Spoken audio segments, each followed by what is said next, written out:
des médicaments pour le rhume. Ouais. Il va falloir faire du tri. C'est vrai? Bruno Toussaint est un ancien généraliste. Selon lui, ces médicaments seraient inefficaces, voire dangereux, à cause de leur composition.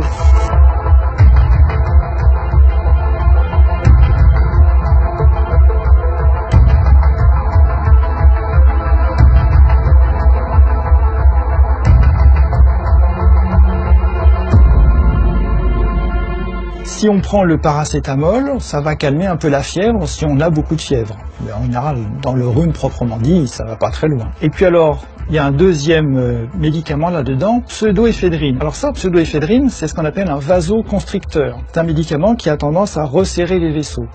Alors ça diminue un peu les écoulements du nez et ça dégage un petit peu le nez. Ça fait pas des miracles, ça dure pas longtemps.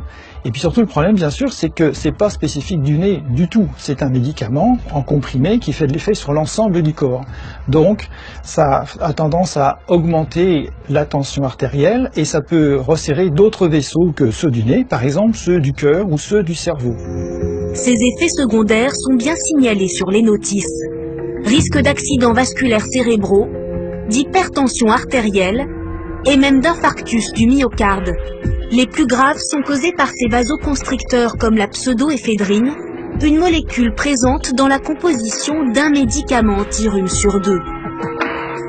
Pour Bruno Toussaint, le verdict est sans appel. Tous ces médicaments composés là, contre le rhume, faut arrêter de s'en servir, faut les retirer du marché. Alors en attendant que les autorités prennent les mesures qui s'imposent, en pratique, il faut que les patients comprennent que c'est des médicaments qui ne rendent pas vraiment service, ils sont beaucoup trop dangereux pour les services qu'ils rendent.